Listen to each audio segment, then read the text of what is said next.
That's all we'll talk about that. But we're back live. I have a bone to pick with both of you Okay. about my rink. I put out my desperate plea today. Desperate and I is just got in quotations. nothing but mockery. The funniest thing was when I got two texts from my wife about it, right? And the first thing she says when she sees it, she's like, first thing is like, this is the wonder of being married to you. And the second was, stop the craziness now. Right. Well, the best thing that could have happened was because Russ had included Sarah McLachlan in one of his Twitter responses. If she had responded to that, that would have set everything off. Yeah, that would have done everything. I know, and I saw that too. And when I saw that, I'm like, oh boy. I've met Sarah McLachlan. I know. I was like, that's the first thing I thought about. She's going to think I'm an absolute loon. She does. I don't think she's ever connected Eklund with me, so it's fine. We had this one. We all have these things that we do, projects in life that we don't want to give up on, that we know are losing battles because we think we could win the battle. Yep. You're losing the battle. No, it's amazing how Mother Nature is just by far more powerful than you, and you realize it when you do that. And it's incredible, like as big as we think we are, and all the technology we have, nothing can. I mean, maybe if I had I guess unlimited funds, I could build. The only option now is like I was watching this thing the other day on the funniest commercial that comes on. Are you looking for your dream steel building? Like I'm like, like steel buildings. You're selling steel buildings, like a company that's selling steel buildings. That. And I think to myself, I can put that over top of the rink and be fine. And as my wife's like looking at me, she's like, I know what you're thinking. And the answer is no. You're not actually putting that's not an outdoor rink anymore. That's like that's literally building a small rink in your backyard. At which point you might as well just go out and get, PVC type tubes, to put underneath like they did at the Barclays Center and refrigerate the entire thing. So I think you should just give Dan Craig a call. I've talked to Dan Craig about this. I have.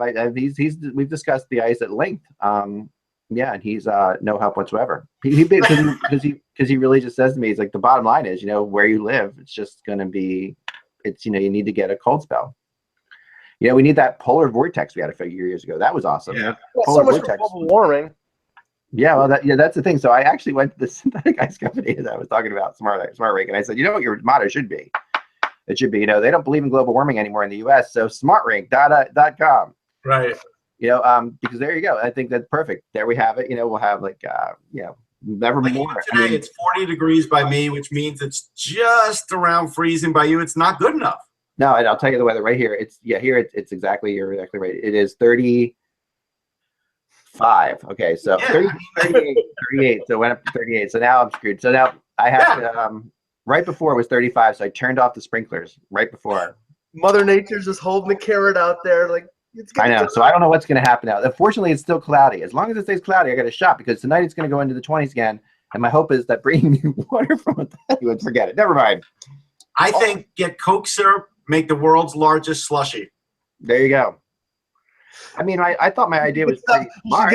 You should get 7-Eleven to sponsor it. It's the biggest Slurpee in the world. Yeah. I didn't watch the video. It's on my blog and watch it. But I thought I watched it. It was gut-wrenching. Yes. I was actually watching it again after you said gut-wrenching and watching it through those eyes. I'm like thinking to myself, man, because the pain that you see from me is legitimate. It was real pain. I could feel it. I am not acting when I'm doing this video. No. I'm literally telling you that this is really frustrating. Like you'll hear long sighs.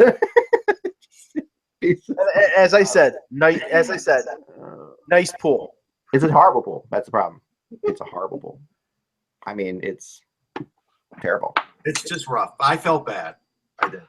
Thank you. Not bad enough not to make fun of it, but bad. No, it's out there to be made fun of. Bad enough for it's a case of Schadenfreude is what it is. One of those things you have to laugh, you'll cry your eyes out about. It's like that kind of thing. It's like, okay, I'm gonna laugh about this because you know what, it's fine. And fortunately, I have this synthetic ice that's just waiting and ready to go. So I'm going to put it on there, and we're going to skate. And I'm thinking synthetic ice because the last time I had it out, it was kind of warm. And the good news about I think synthetic ice this time of year will be more fun because it does you get hot out there skating. It's very exhausting. Right. So when you're skating in the summer, even though you can't on synthetic ice, it does get hot. I mean, we were out there in shorts and ice skates, and you are hot. Yeah. But I'm thinking, okay, at least it's 40 or 50 degrees could be beautiful for this. That could be perfect. Yeah. So that's what I'm going to go for. I'm going to put out a video with the synthetic ice and show my whole family enjoying themselves next week. That would be great. It would be nice to see that. It would be nice after this to realize I'm not throwing myself off of a bridge yet. Okay, I'm not going to do that. I'm good. I know this is a third world problem. I'm totally aware of that. I think it's ridiculous. First world, but yeah. A first world problem. Sorry, yeah, that's the wrong expression. Hard to make ice in the third world. Very hard. Yeah, so. Not much synthetic ice in Nicaragua. No, nor just ice in general. All right, so here we go. Yeah, thanks. I got to edit all this out. Please.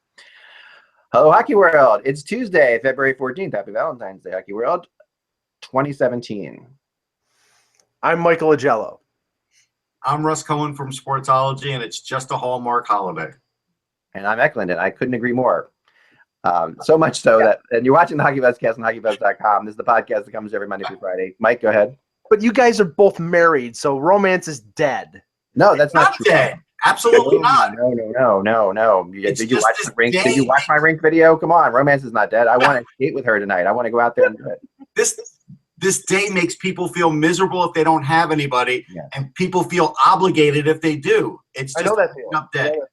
Yeah, no, I mean, I know Russ is a crazy romantic too. Like you're talking to two crazy romantic people. So we actually, and we have wonderful wives, and that's the deal. So I totally get it. But this is I mean, I am actually doing something tonight, which is rare. Like we never do anything on Valentine's Day. The only reason we're doing something is my wife and I, because of all of our kids' activities.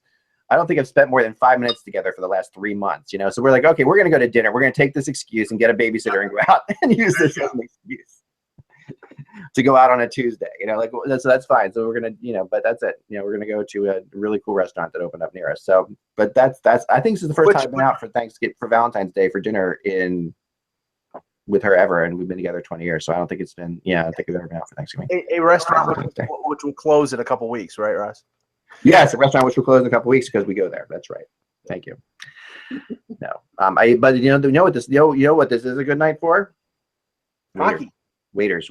I used to be a waiter, and when this is having like a Tuesday night that suddenly you're pulling in a couple $100 in tips. That's not a bad deal. So the thing is though, and I was a horrible waiter. I was a way better cook than I was a waiter. But if I was waiting tables on a night like tonight, I'd be looking for the disaster dates, the ones that I knew weren't going to make it. I don't know if I'd be able to contain myself because there's plenty of those too. I know. You're right. And I was a waiter at a very romantic place called the Viennese Cafe in Cherry Hill, New Jersey. Oh yeah, I've eaten there once. It's a great place. So that's where I was a waiter for about 3 years. Capneo was there with me too, actually, as a waiter. You may have served me. Who knows? I may have, and this is my quick hockey story to transition in here. I also played piano there on occasion when the piano player wasn't around. I'm not really the kind of piano player that you want for that kind of a place, but I was in there, playing morose minor key versions of King Crimson songs like you were talking.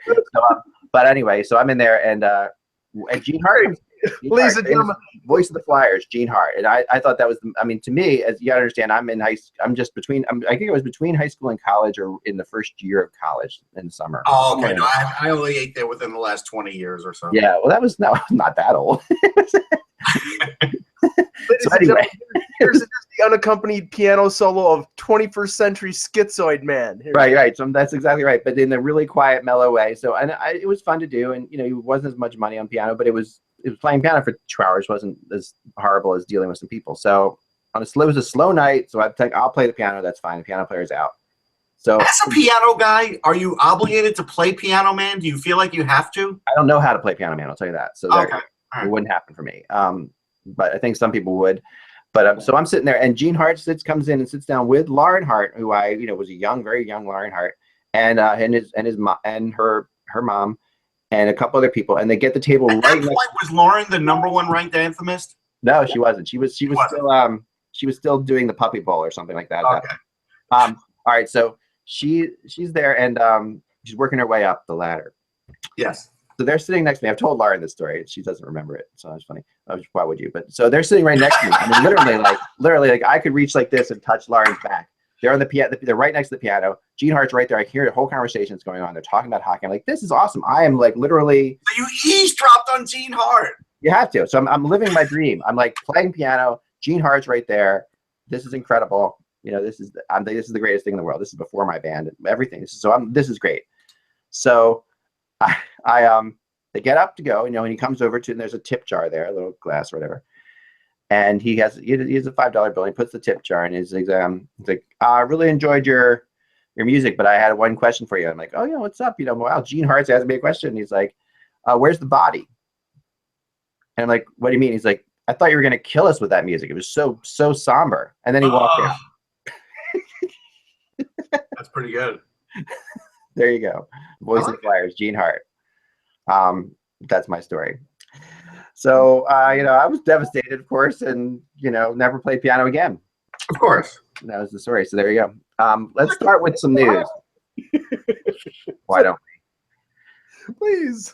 The big game tonight, actually, and I know we got other stuff to talk, but I wanted to get into this game because I think tonight is one of those, dreaded games that everybody else in the Eastern Conference is hoping doesn't go to overtime. In the Islanders Maple Leafs game tonight. Mm-hmm. And so much happening with these two teams, and these, they're both, the Islanders have been a team that's lost, now is a team that's found again. The Maple Leafs were lost for a decade, now they're found again. And they're playing really well. And tonight, the two teams are 1 point apart at this point, or tied maybe, right? Where is this game? It's in Toronto. Game's in Toronto. So a huge game, and one of those games that 3 points or so will kill everybody else in that division. We talked about yesterday. But how big is this game? I think this game is significantly bigger for the Islanders in general. But I agree. Am I wrong about that, Mike? I mean, it's a hard thing to say, I guess. No, I actually think it's bigger for the Maple Leafs because they have struggled since just before the All-Star break. That game against Philadelphia where they lost 2-1 on a late goal. They've lost 6 of 8 since that game, or including that game, and they're not getting as good of a consistent performance from Freddie Anderson. They've allowed a lot of goals, especially in games against St. Louis and Dallas right after the break. Dallas, I think it was 4 or 5 goals in the first period. St. Louis took a lead and ran away with the game. They're not playing very well. I mean, there's been some moments, but I think what's setting in, and I thought I started to get a whiff of this around mid to late January, was that second half swoon, that realization, that time of the year when teams step up the effort for that race to the playoffs, and how a very young team with a questionable defense was going to react. And right now, I mean, they could snap out of it and start to play really well, but right now I think the schedule, them playing every other night, I think their defense, which is weak, and I think the fact that they don't have a ton of experience is all contributing to the Leafs sort of taking a little bit of a downturn. Now, even if they fall apart in the second half and don't make the playoffs, this season has been a complete success because they know that they have really good young players in Marner and Matthews and Nylander. But this was ahead of the curve in terms of them making a concerted playoff run. So if it doesn't come to fruition, I'm not going to be too tough on them. But with the Islanders, I mean, they were expected to make the playoffs. That's why I think the pressure's there for them. Yeah, but they're not a good road team this year either. I mean, they beat Philly, but they're not. The Islanders have been a lousy road team for most of this year.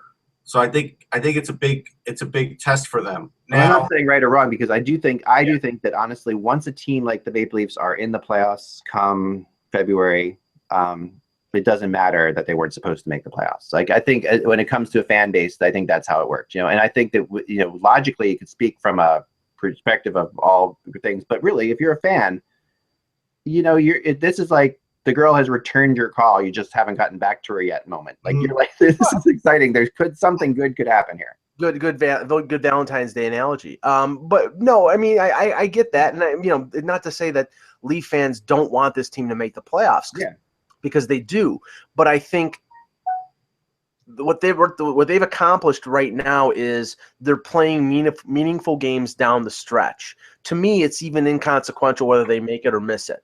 They've gotten to a point of the season. This isn't a season where they were never in contention for anything. So in a sense, they may be playing for house money, but I do think the Islanders, after the first half in which they struggled after firing Capuano. They found themselves under Doug Weight. Tavares is playing well. They've settled the goaltending situation with Greiss. He's the clear number one. Their defense, which is we've always thought has been the strength of their team, is playing better. And then they're getting scoring from other players other than Tavares. So to me, I mean, they're operating on all 8 cylinders. The Leafs right now are struggling a bit, and I think the Leafs are starting to feel it as well. And to the point that Mike Babcock in the last couple of days has changed the team motto on the walls of their the locker room. I don't even remember what the heck it was before, but it's now play fast, play right. So he's trying to instill the way, in spite of what's going on with the team making mistakes, he wants them to keep up their advantage in terms of their speed and also make smarter decisions. And that's great. But the thing is, these are a bunch of young players, and it takes time for them to learn to play with speed and to play with, the mindset of making the right decision. Now, in Hockey Central, this sparked like a secondary conversation, which then sparked off a whole thing on Twitter. But the secondary conversation was Gord Stellick asking Nick Kypreos, hey, would you trade this year's first-round pick for Kevin Shattenkirk? And then basically Kypreos says, yeah, what are we, like 18? Yeah, this year's draft isn't that deep. But there was also – and then he also said, and then we'll sign Shattenkirk for a 5-year deal. And there were a couple things there. The first one, I'm looking forward to this. We're going to get into this. This is good. The first one I'll make we have the number one. Like, there's no question that Russ. I would take you over Kipper any day of the week in this kind of stuff. So tell us about the draft. All right. Well, basically about the draft, I'm going to go back to I pointed out, and I don't want to embarrass the writer, but there was a writer for the Hockey News, and I could find a million writers, but I found one from 2013 that basically said 2013 draft lacks depth. So from 2013, I just started typing off names: Barkov, McKinnon, Monahan, Horvat, Domi, Wenberg. There's Seth Jones. There's Drouin. I was at that draft, and we all were there, and that's what everybody was writing, right? That was the story, because there was. How did that turn out? Yeah, right. It turned out to be a pretty good draft. And there's other guys. There's Miles Wood. There's a lot of other guys, right? Yes. And Gord Stellick, because he was a GM answer back, the draft is always good, and his answer is closer to right, because because we don't tag somebody as a star going into the draft doesn't mean they won't be. I mean, Mike and I have been talking for half a year about Sebastian Aho. Now, he was always tagged as a very good to excellent player. Yep. He may not have been tagged as a star, but now he looks like he could be a star.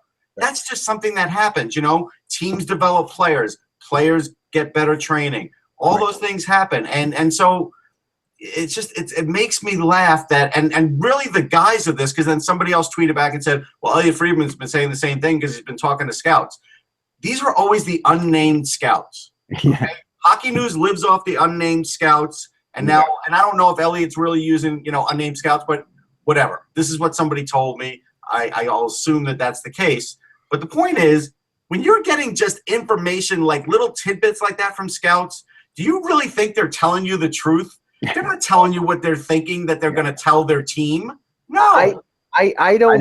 How many times have you sat there and I sat there with scouts in the Flyers lunchroom or whatever before a game or whatever, and sat there and kept with the roving scouts who are throwing in the back of their Honda Civic 3 days worth of clothes, drive up and down the East Coast to watch games, and they will never say that kind of thing to you. No. Well, two things. I don't doubt that first round picks at this deadline will be easier to acquire than in 2015 or 2016, because those two drafts were loaded.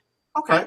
So I don't doubt that. All right. Would you trade a first rounder for Shattenkirk, Mike, not even knowing if you could sign him? And I thought the brashness that we're going to be able to sign him is crazy. Yeah. See, that's the thing. I mean, okay. The Maple Leafs are not in a position to seriously contend for a Stanley Cup this year, even if they add Kevin Shattenkirk. And this management with Shanahan and Lou Lamoriello and this, I know that Mike Babcock wants to make the playoffs. He's driving his players to make the playoffs. That is completely understood. But the problem is that this organization is not in the habit. This is not Brian Burke. This is not Dave Nonis of trading first-round picks when you're not a playoff team. Right. And that's what is being advocated here. Taking a shot in the dark at Shattenkirk as a rental for 15 to 20 games. And no, but they'll definitely sign him to a 5-year deal. Right. The thing is, he probably wants a 7-year deal, and he probably wants $7 million. So you're trading a first-round pick to have the chance to talk to him for 2 months, and in the end, he may not want to play for Toronto. So that is completely an asinine scenario. And that's what I'm talking about. The Maple Leafs are not going to trade a first-round pick before the trade deadline for a rental player. They're not going to trade any asset for a rental player. In fact, I'm convinced that closer to the deadline, they may trade a veteran guy like a Roman Polak to a team that's a contending team for a draft pick, because they have 8 defensemen on their NHL roster, and it wouldn't be a significant drop-off from a Roman Polak to an Alexei Marchenko. I do not think the Maple Leafs are going to mortgage the future just for the now, because that's not the plan. Yeah, I don't disagree, but that's what I'm saying. There's all these leaps of faith, and I always get crazy about the draft thing, and I just get tired of hearing this, and I felt bad that I posted a link for somebody writing that in an article, but I could find an article every year. That's an example. You're right. Yeah, I just used it as an example. There's hundreds. I mean, and every year, almost every year you see there's different.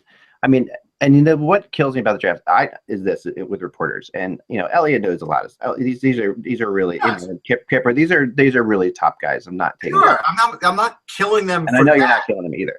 But my reality is this: like, I am the first to admit that I don't know squat about the draft, and I say that because I literally can't imagine covering rumors from 30 NHL teams and also trying to understand what's going on with prospects. Like, what you do is a full-time gig. That there's no question about it, and I cannot see any. And I'm not scouting guys 40 times a year like the real scouts do. That's why I'm not a scout. Right, but you're keeping track of many players, and many. But you're the first to admit when you don't know somebody. You're like, I don't know that. There's how many people are playing hockey in this friggin' world that are under 17 years old? Like, this is a lot. There's a lot of people, and I think that it's very difficult. And when people go for the unknown scouts thing and they pretend to know about prospects, it really bothers me. I know it bothers you. You won't even say it, but I know it bothers you, and it has bothered. If I was you, it would bother me like crazy. Like, and I see people do it with the rumor world too, in the same way. Where they say, according to a source, in St. Louis or whatever, and I'm talking to somebody who is like as high up as you can get in St. Louis, and I know that that's not true. But you can't ever come out and say it. You want to say it so many times. Believe me, I'm sure you do many times. You see something out there like, wait, that's totally wrong. But you don't ever want to say that. I let so much go. You have no idea. Oh yeah, you can never say that, because you just, I don't know, maybe you did talk to somebody, or the chances are small. Right. But maybe somebody in the organization was drunk and said this to that. I don't know, but I really. It's hard to be all things in the hockey world, and some of these guys, they want to be all things, and it's really hard to do. I mean, I go back to that 2013 draft when that guy on CSN basically said to me, McKinnon will not be the #1 pick. I'll bet my house on it. And I'm like, okay. And then he was, and I didn't go back and post, hey, give me the keys.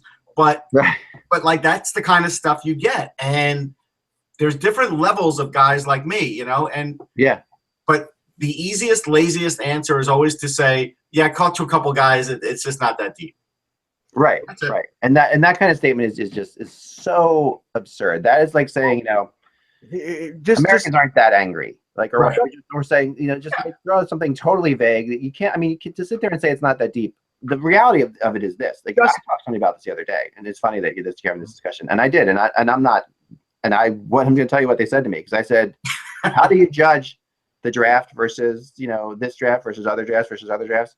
And his comment was really interesting. He's like, every draft is better than the last draft.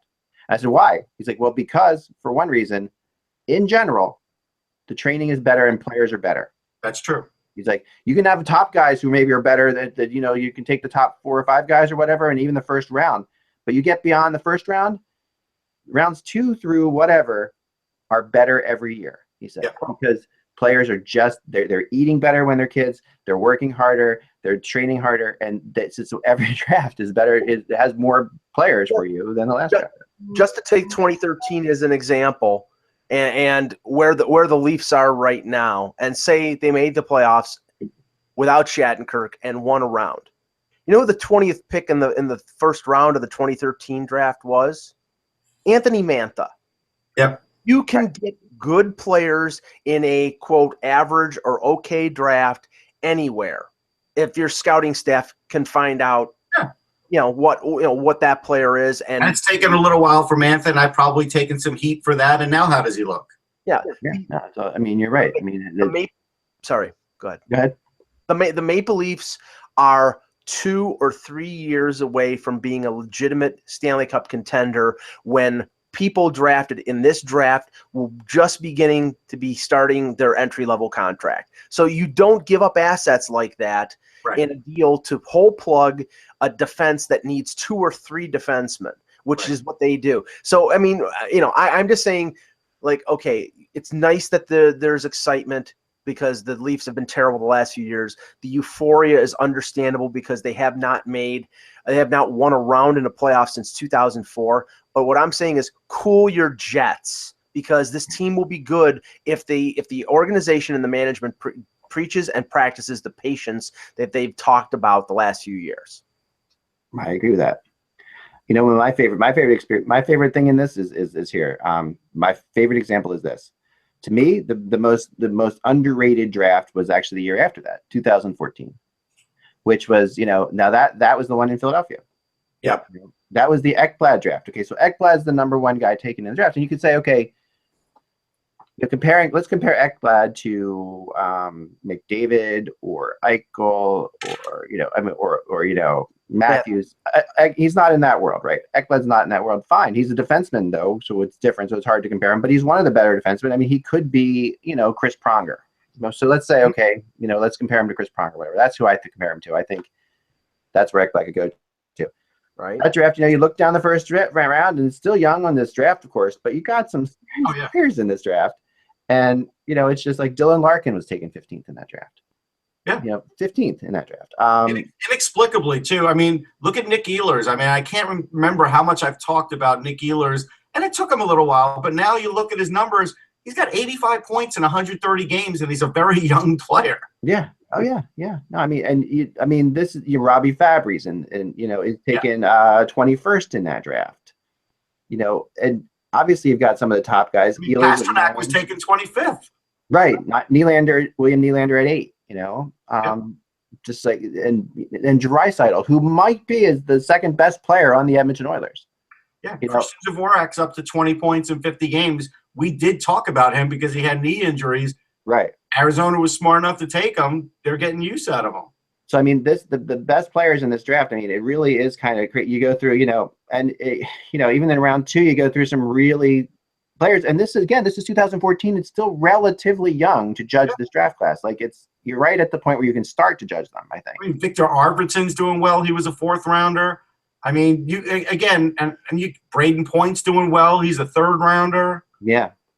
I agree. No, when you go through it, you're kind of amazed by it, and it just my favorite, Kevin LeBanc, the 6th rounder. Yeah, I'm just going through looking at these, and you're just wow, these guys are good. And this, so the reality is, I think what the scout said to me is honestly 100% true. Like he's right. No, he's right.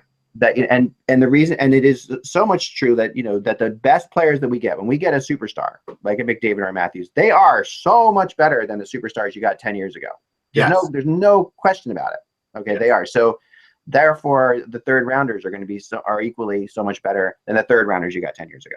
Yep. Well, who are the only teams that trade 1st rounders? It's the teams that are contending. The teams that have picks at the end of the 1st round. The teams that are looking to add players right now. And I know where you're going with this because you're right on. You're right on. Yeah. And that's what we're talking about. The one exception to the rule this deadline will be Chicago because they host the draft. Right. But other than that, Pittsburgh, Minnesota, Washington, all those teams, the 1st round pick is expendable if they can get something that can help them win now. And that's, I think, the attitude that those teams take, but not teams like Buffalo or Toronto or Carolina that are in the process of building and need more assets down the line. That's where I think this flexibility of trading a 1st round pick is a little off kilter because, they still need assets, and those teams are going to keep their 1st round picks because, they do need assets. Yep. How about Kuznetsov, 2014 draft? Yeah. Kind of like great. I mean, Jonathan Duran, of course, just like. That's the 13 draft. 13, Yeah. That's the 13. Sorry, wrong. Was it 13? Yeah, you're right. I'm sorry. Yeah, that's the 13 we were talking about, though. But but I mean Drouin is just starting to come into his own. Right. And that, we're talking 4 years out here. We're talking that draft is. Right. Yeah. So I mean, yeah, I might be wrong because that's too. Sorry, I was bringing up the wrong list there. I was bringing up top prospects since the 2000. Yeah. That's fine. I apologize. But it's a good point. I mean, and that's really all I try and drive home is I stay away from statements like that. It's silly. Pasternak, there's a 2014 draft. Yeah. That's like, I mean, he's one of the best players on the Boston Bruins right now, and is enormously important, right? So that's 25th overall. Yeah, 25th overall. You said that. Sorry. No, it's okay, but it's amazing. Like it's like it really he's got 25 goals. Yeah. I mean, and I think people look at Reinhart and Bennett and stuff like that, and they say, "Oh, they were top pick, but they're not taken. They haven't done." I know. Honestly, they're still good players. I mean, they're still really good players. I don't understand, and you would think. I mean, I've never been known exactly as the biggest Sabre fan, but I will come to the defense of the Sabres organization when it comes to Sam Reinhart. He is a very good young player. Yeah. Just because you lost the lottery and didn't get Ekblad is no reason to bemoan the fact that you have Sam Reinhart. He's a quality player. He scored. I think he probably isn't going to be a center in the NHL, but he's a very good winger. He can score. He can play pretty decent defensively. He's a foundation building player. It's not somebody that you throw away or somebody that you bemoan.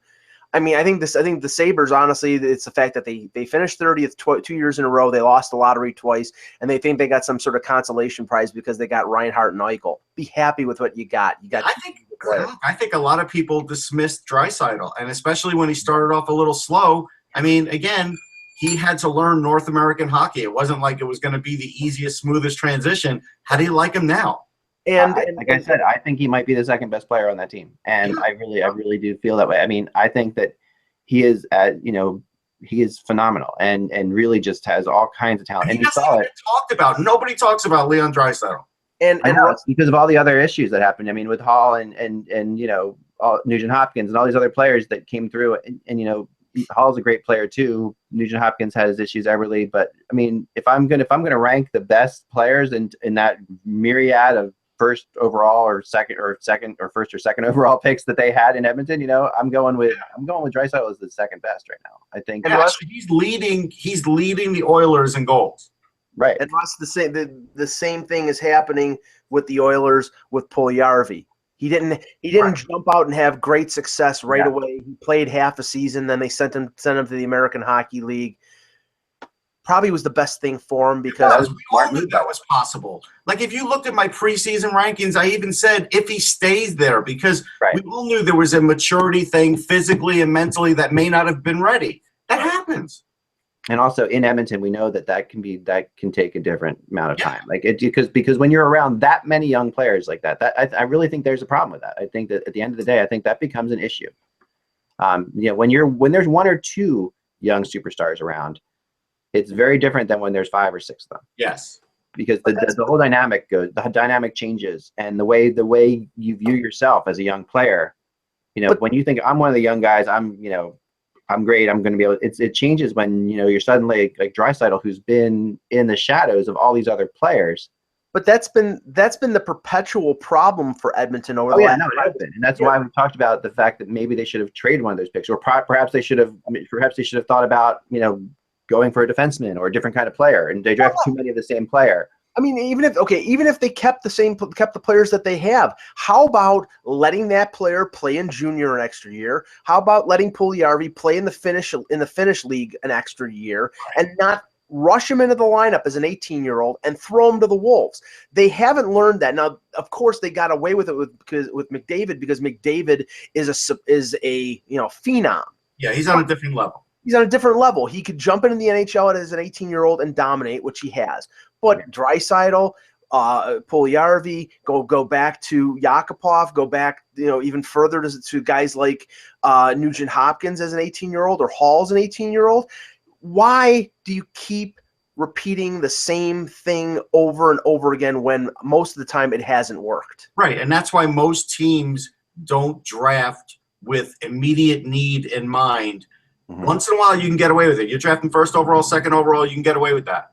But once you start slipping past fifth overall, even third overall, you can't really look at it that way. Yeah. You can't expect your guy to make it right away. You've got to be able to project where you're going to be 3 years down the line. Might take 3 years, even for a top 3 pick. Might still take longer than that. But that's what you have to do. You can't just draft at a need like that. I go back to when the Rangers drafted Dylan McIlrath, and and the quote was they needed toughness, and I was like, well, how long will it take that toughness to get to the NHL? It took a long time. By the time it got there, the NHL didn't need toughness. Right, and that's what happens too in drafts. Yeah. So I mean, there's crazy. I mean, that's the crazy reality of it, right? So all right, let's move on. But that's a great discussion, and we'll have that discussion a lot more, I'm sure. As we get down the stretch, because there's good stuff with that. So there's an article on the Score today, by Josh Goldsmith. Blackhawks GM makes compelling argument for 3-point in regulation win. All right, so we talked about this yesterday. So this is I want to listen to Stan Bowman, and we have to decide whether or not Stan Bowman watches our show. Ready? Here we go. Okay. All right. The other side of it, which no one talks about, Stan says, is if you have 3 points, you can make up a lot of ground. There's always talk of how it's going to separate teams, but you can make up ground quicker. If you win 7 games in a row in regulation, that's a lot better than 7 games in a row in overtime, Bowman said. I think we brought up the number 7. I swear that came up. That I think it would give teams hope that you could get hot. There would be more separation, but there would also be more hope. Right now, it's so hard to make up ground in anybody because every night you can win 5 in a row and really not move up because other teams are getting points when they're losing. And this revelation came yesterday. Well, we do want to welcome Stan as a viewer. There's no doubt. Yes, I want to thanks Stan for watching. Feel free to subscribe. No, but anyway, even if he isn't, I mean, the thing about this is really funny, and Peter DeBoer is also interviewed in this article. So someone maybe just had an idea to do a 3-point, maybe somebody watching wanted to write an article about this. But Stan, Peter DeBoer says, I didn't used to be a fan of it. When it was brought up a few years ago, I wasn't really a fan, but I'm becoming more and more of a fan of it. I really like the parity the 2-point system has where nobody's out of it, and having coached some teams that legitimately should have been out of it. It was nice to be able to walk into the room and say, "Hey, we're only 3 or 4 points out." When really you got 6 teams to climb over. I like that part of it. But on the flip side, I think there should be a bigger reward for winning in regulation because typically the best teams can do that, and they should be rewarded for that. But it's really funny for, obviously. Well, because he has gone from one facet to the other. He went from that, we're trying to desperately claw up the ladder to being at the top of the ladder. Right. And so DeBoer, obviously had some teams in New Jersey, like you said, that legitimately shouldn't have been in it. Right. But were in it. It's I always liked him. He's a great guy, and really that's a very rare you get a quote so honest as that, Well, you got to remember, he's a lawyer, and he's a lawyer in the U.S. and in Canada. Right. So he's a pretty smart guy. So so let's move into some rumor talk here. Right now, Montreal, kind of all eyes are on Montreal because people are expecting them to do something here in this, their bye week, and they're not going to do anything in their bye week. Zero. Seems like they're not going to do anything. I don't think that's true. I think they are going to. I think they're not going to do anything with their coach in the bye week. I agree with that. No, I don't think they're going to do anything. I think they are going to do something. We'll find out. But I do think that Montreal is trying to make. And I was talking to Adrian. But they might be trying. Yeah, I was talking to Adrian Dater yesterday about this a little while. And there's podcasts out there you can listen to, and he was saying that he's heard the same thing in Colorado. That basically the concept is, Montreal needs to go for they need to go for a guy like Duchesne to get scoring. They need scoring there terribly badly. And they have the young prospects. Their window is open. They have Carey Price, like Mike said, a couple more years for sure, probably longer, but still they don't know that. And they have to sit there and they have to make something happen now. And their GM apparently has, and I talked to somebody about this today, has the ability to make this move. There are, you wonder about that sometimes. Can he move some prospects? He does. He has. What I was told, and there's really no reason for this person, because they know I'm not going to say their name, to tell me anything but the truth, that they're going to that he has the ability to make that trade. I said, is there anybody else that he can't move? They said, no, he does. The ownership trusts him. So the GM's sitting there, and he's an aggressive GM. So putting all that together, I have the sense that they will make a move with and Colorado could be the team. That being said, just after I put between the time of my blog up and the half hour that went to this show, I talked to somebody with the Islanders, who said that that Hamannik's back on the table with Colorado. Now that could mean Colorado has basically demanded Hamannik in any deal that comes with the Islanders. Whether we're talking about Landeskog or we're talking about Duchesne, Hamannik's got to be a part of it. We talked in last year, there was all thought, okay, Hamannik wouldn't be moved, well, had to be moved because he wanted to be moved. Then he said no. This year he struggled a bit. So whatever. It sounds as if, and that talking to that person, I came to the conclusion again that because he said this, and he brought up this, and I brought up this last night because I talked to somebody yesterday as well. I brought this up, on Adrian Dater's show, that there's a feeling in the island that they need to get Tavares another one of these Canadian guys, Canadian skilled players that he's played with in the Olympics and on Team Canada. And the fact that one of those is available, even though he's another center, even though you're looking at a different situation, then they probably would be ideal to have a winger. But Tavares, comes from that Team Canada world. Duchesne is another one of those Team Canada guys who played, in Olympics, played for Team Canada in various different. Duchesne will play the wing too. It doesn't matter. He can play the wing too. That this is the best opportunity the Islanders are going to have to get a guy for Tavares who fits everything that Tavares would want to have. Now, there's varying reports out there on how important this is, and we all think naturally, logically, that Tavares wants to get a guy like this on, because he wants to keep, to stay with the Islanders. You need to show that they're trying to win and all that. We need skilled players to play with. And then there are people who really legitimately say that Tavares is not going anywhere no matter what. That he has said to try to take the pressure off. That he's even told him that he's like, but you still go out and do something, but don't feel like you have to. Like Tavares is the kind of guy I could see saying this to them. Don't go out of your way to like make me happy if it's going to hurt the team long term. And you can see Tavares being the kind of guy who says that because he reads the reports, he sees all this stuff, and it's like, but the pressure, the pressure is mounting no matter how you slice it. It doesn't matter. Yeah, there's definitely a certain amount of pressure there. You could feel it, but the locker room's loose, and right now Waite's got him in a good spot. Waite's confident, so if they did it, they could really gain a lot of momentum from it. Well, among the things that we talked about yesterday about Montreal, but Weber, there's a limited time before he starts to drop off in price and everything else. Elliot Friedman brought up something that I didn't factor in, but it has to be a factor in what Bergevin is thinking. Alex Galchenyuk is an RFA this year. He's already taken a bridge deal. He's going to expect big money. And we're talking not, $4 million. We're talking $5.5 to $6 million.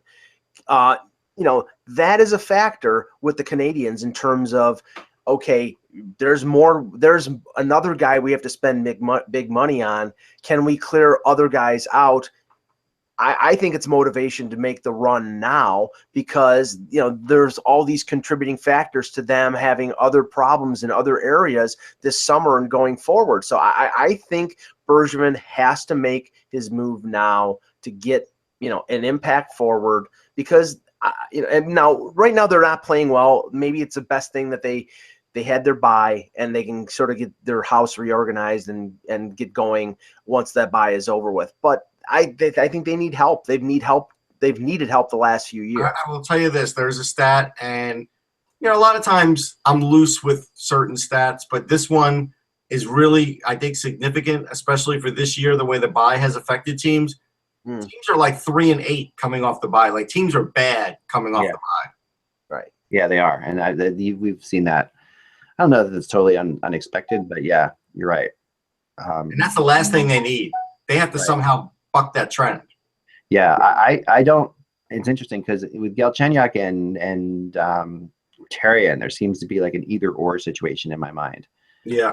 Because I don't think Galchenyuk has definitely been one of those guys that. I mean, Therrien has given him a lot of time but has really messed with him as far as where he's played him throughout his career. And now he has to play him all the time because he doesn't have any other scoring. But Right, but he's moved him back to the wing a couple times this year because to in weird situations, like to get Desharnais more time at center, like things like that just really don't make any sense to me. Like that, why would you move Galchenyuk to get Desharnais more time? Maybe because they're trying to trade Desharnais. Because I mean, this is one of the things, and I'm thinking sort of outside the box for the deadline. There are going to be teams that have significant cap space, that other teams that are looking to make deals will try to trade a guy like Desharnais, who's a UFA, just to create cap space. I mean, Montreal needs cap space to make a move for a Martin Hanzal or a Matt Duchene. Desharnais is somebody they want to get rid of. A team like, and I'm, far be it from Toronto to want to help Montreal, but a team like Toronto that has over 13 million in players who qualify for long-term injury, LTIR, in Horton, Lupul, and Robidas, they could move a player off of onto LTIR and create cap space to take on a player simply to get future assets, draft picks or prospects. And Montreal has a ton of those. So, and Toronto did that last year with Brooks Laich, taking him on from Washington, taking the dump contract of Rafi Torres from San Jose. It's not above Lou Lamoriello to do a deal like that. So I think maybe not Montreal, but maybe another team out there that's looking to shed cap space. Yeah, I think Toronto is going to be in the market to be able to do that again. I would look to Arizona for that if I was looking to a place to go. But they're capped out, Ek. They've already taken Pronger. Right. They've already taken Datsuk. They can't do it anymore. Right. Okay, sorry about that. Here's the thing, though. So I think, again, and I see this in the media, that it's being projected with Alex Galchenyuk, because he was taken 3rd overall, that he must be a number 1 center. Right. I always looked at him as number 1 was your absolute zenith, but he seemed like a number 2 to me, but he could be a number 1. And I still think that's what he is. But again, now because the Canadians aren't scoring enough, it's not good enough. He's like 4th or 5th in team in goals. He's not having a terrible year. He's got 29 points in 37 games because he was injured. So the percentage there of scoring is good. It's not all on him, but a lot of this is being placed on him because of where he was picked in the draft, and I can't stand it because this guy is producing. This guy in his career has 189 points in 312 games. Considering he's 23 years old, that's pretty good. Yeah, it's really not. It really is. I mean, but when you're a Canadian, then it's not good enough. Like compared to what they have going, I mean, they've got nothing else going. Like, this is a team with one first line and 3 third lines. That's how I call the Canadians right now. And I think that honestly, they really don't have any. I mean, they're not scoring goals at all. And if they cannot depend on Carey Price to be the best goalie in the history of time every night of the year. I mean, it's completely. I mean, he's done a lot for them, and you can hear it in his voice too. When Carey Price is interviewed lately, I don't know if I heard it the other day. It was just like, wow, he was really. Just like it's hard to go to Carey Price about, if you're a reporter after a game, to go to Carey Price about what went wrong, because even though Carey Price has struggled as of late, it's still very hard to look at Carey Price and say, so what's wrong with this team? Because it's usually not Carey Price that's the problem. So he's sitting there and he's not going to sell people down the river on it. So he's kind of in a weird spot, you can tell, but he was not happy to talk about it at all. Well, I gotta talk about this because it came up yesterday. And it has to do with Duchene. Bruce Garriock from the Ottawa Sun reported that the proposed offer for Matt Duchene that Sakic is looking for from the Senators. You'll love this, Russ. Mm-hmm. Cody Ceci, their 2017 first-round pick, either Colin White or Shabbat plus for just Duchene. Yeah, it's crazy. And I want to have Valentine's Day dinner with Jessica Chastain. Right. I mean, you can still tweet to her, Mike. It's not too late. I will right now. I will tweet to her right now on Mike's behalf to see if we can. Thank you very much. But be serious here. This goes completely. Now, this could be just like, I mean, we can't take it as like the gospel, but it's the idea of it's probably something like this. I mean, so much for the price of being. Now, maybe this was an offer that was made over the weekend, and maybe the price is lowered.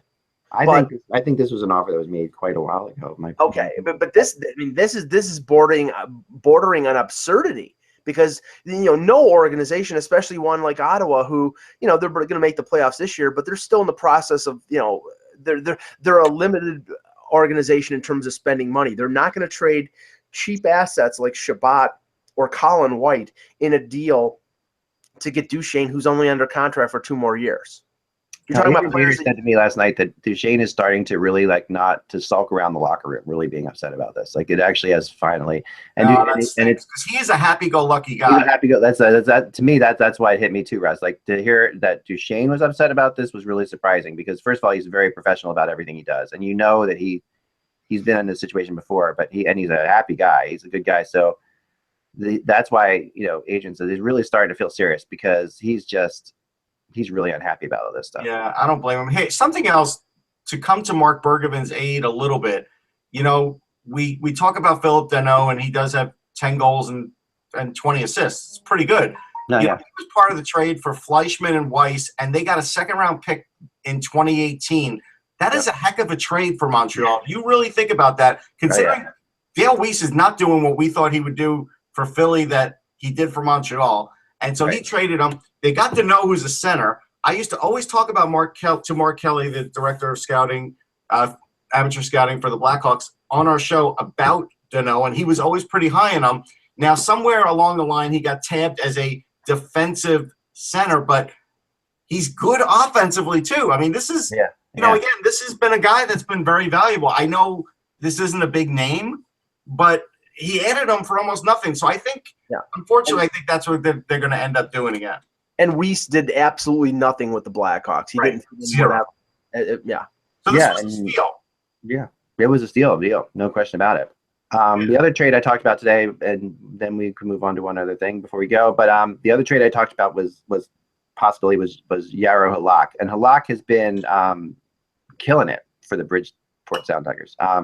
10 wins in a row, I think it is. 0.94, whatever, some save percentage. It's just ridiculous. Yeah, I was on to over 930, and this is the thing that complicates things, because I mean, based on his performance and based on the fact that there are a number of teams out there that need a backup goaltender, Halak would be a great get for those teams. The problem is he's not a free agent at the end of the year. He's got another year at $4.5 million, and the only way I can see the Islanders being able to get anything for him is to retain salary on him, because the only other option is at the end of this year the Islanders are going to buy him out. The buyout would spread out over 2 years. If they traded him and retained salary, it would only have cap ramifications for this year and next year. So that would be more beneficial for them. But if a team like Columbus now, who all of a sudden thinks they need a backup goaltender, or Boston or somebody like that needs a backup goalie, and they retain 50% of the salary, then I think the Islanders could get something for Halak. Yeah, I mean, I think Boston's the team that I was writing about. The Boston team I've heard about the most. I think Columbus have to eat significant salary. That's just the only way. Yeah, I mean, and I do agree with some of what some people have commented about it, in the comment thread, and also replied on Twitter about why aren't the Islanders just keeping him? Why aren't the Islanders just bringing him back into play if he's playing that well? And the problem, I think, remains is for whatever reason, he's not their guy right now. I think they feel like it's been there, done that, and Greiss showed something last year, so now they're willing to ride him. They gave him a new contract, so that clearly they have more faith in Greiss. And this is a typical thing with Halak, which is not going to say. I mean, Halak is not Tim Thomas, but there are similarities in their careers because of the fact that Halak and Thomas, I've been told, both didn't look particularly great in practices. Like you put them out there in practices, and some of these goalies are phenomenal. Neither of these guys look great in practices. Both of them are relatively small. Like Halak is smallish, Thomas is smallish. They're both not. They don't really look like incredible athletes. They both have this ability to win huge games, and have both, and it took Thomas forever to win over the Bruins to give him the chance to start. Halak has now been in how many situations where he's been overlooked?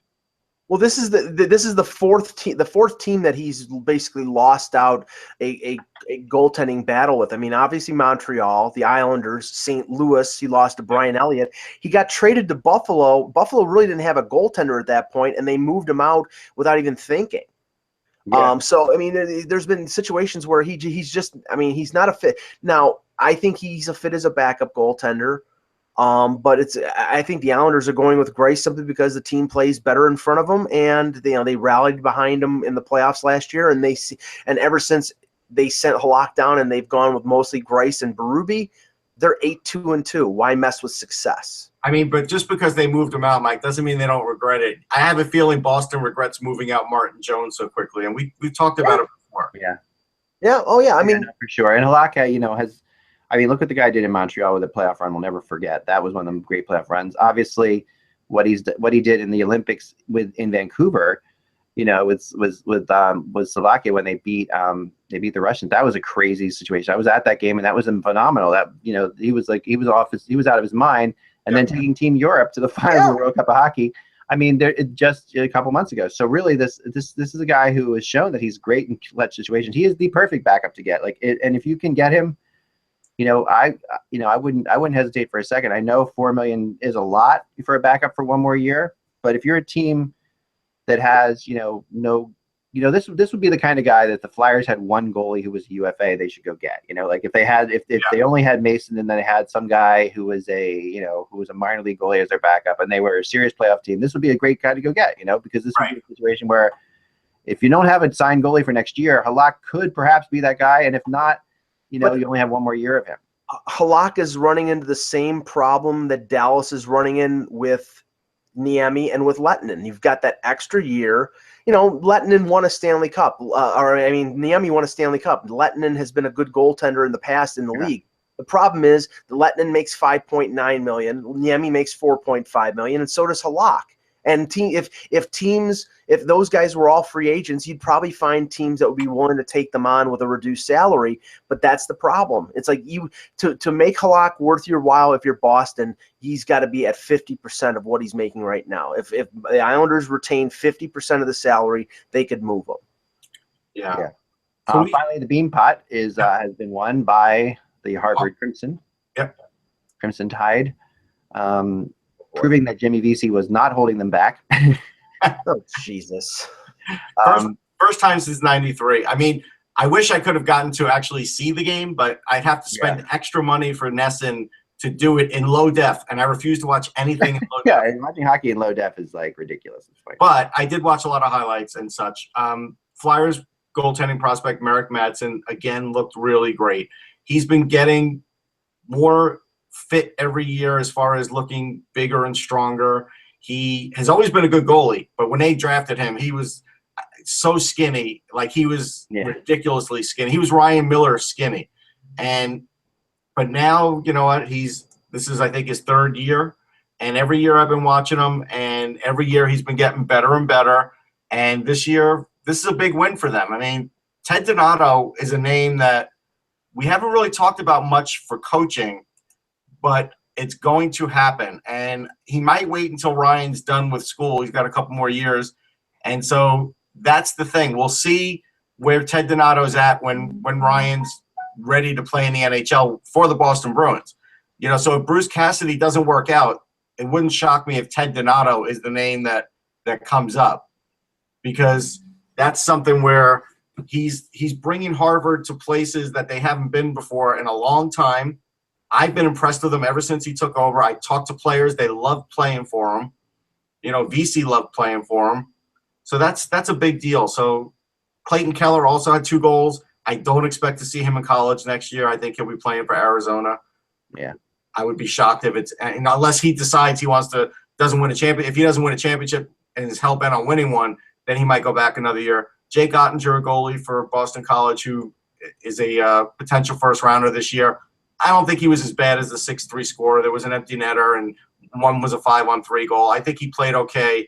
He didn't face a ton of shots. But, again, it's hard as a freshman goalie when you're playing in these big pressure-packed situations. So I still think his standing is pretty good, too. And then there was one thing that we did text about last night that I think we should bring up about Sergei Bobrovsky. We watched that Ranger-Columbus game, and with everything on the line, and Flyers fans know about this too, with everything on the line, I felt like that was a great play by Jimmy Vesey, but I also felt like Sergei Bobrovsky really could have covered the short side better on that goal.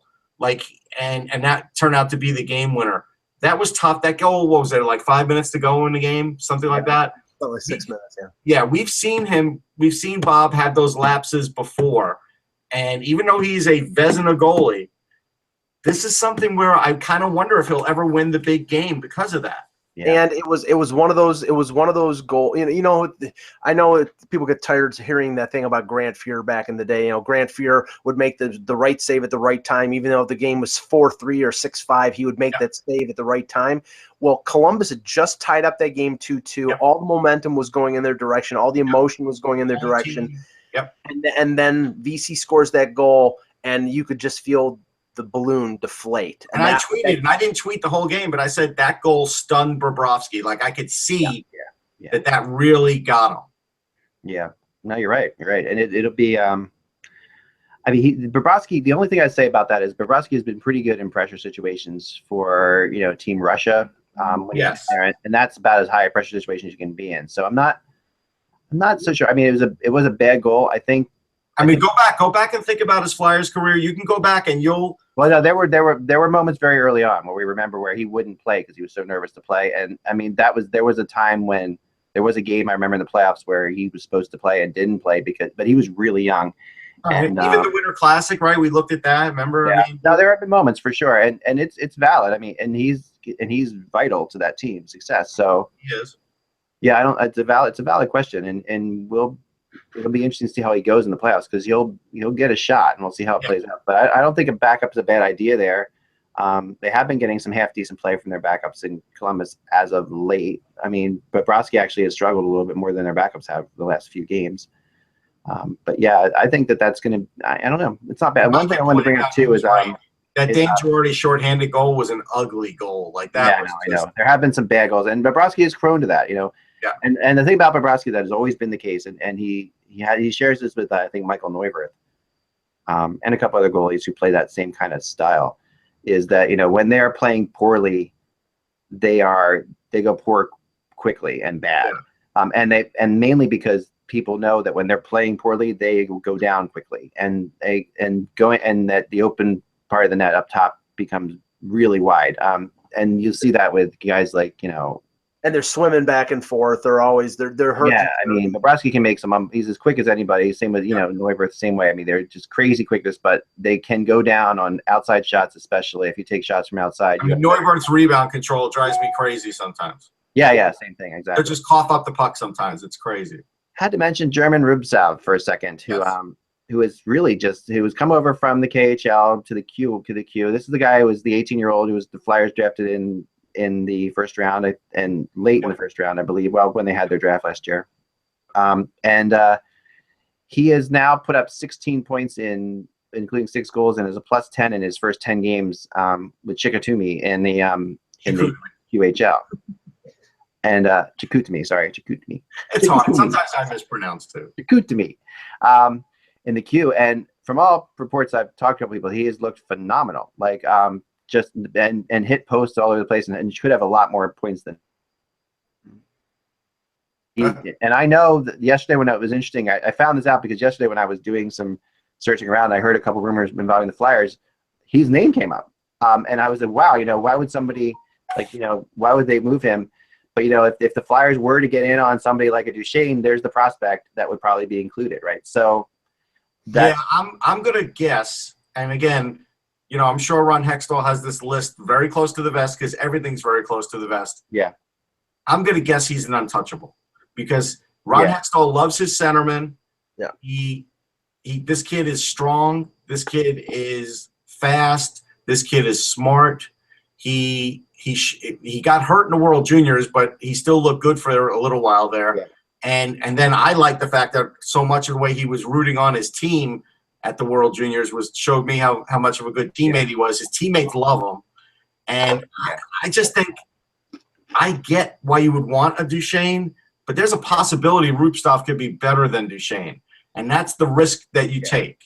Yeah. I don't think he'll take it. And if Ron Hextall is talking a deal for a Duchesne or a Landeskog, somebody of that nature, he's going to trade from his area of strength. Yes. He's going to move one of those defensemen because he can afford to move a Sanheim. I do agree with that. I don't disagree. Now, they may throw in like Nick Cousins, who is a really good player. Right. That's the kind of prospect you would see as well if you were going, if it was say Sanheim or something like that. But right. There's a couple good YouTube videos on this guy if you're interested in watching him play. And there's one that's really good that if you just search him in 2017, you'll see at his first game when he played in the queue, somebody did a ISO on him basically throughout the whole game, and you really get a chance. Like a 2-goal game that game. He had 2 assists in that game. 2 assists, that's right. But he when you ISO him, you really do see interesting parts of his game. That and you're right. I mean, he's got a real nose for the net. He also has a really has a dirty streak to him, which is fun to watch. Like he actually will get in there and take the extra little hack and drive to the net after the goalie looks to have frozen. Good on face-offs. I'm sure it showed that.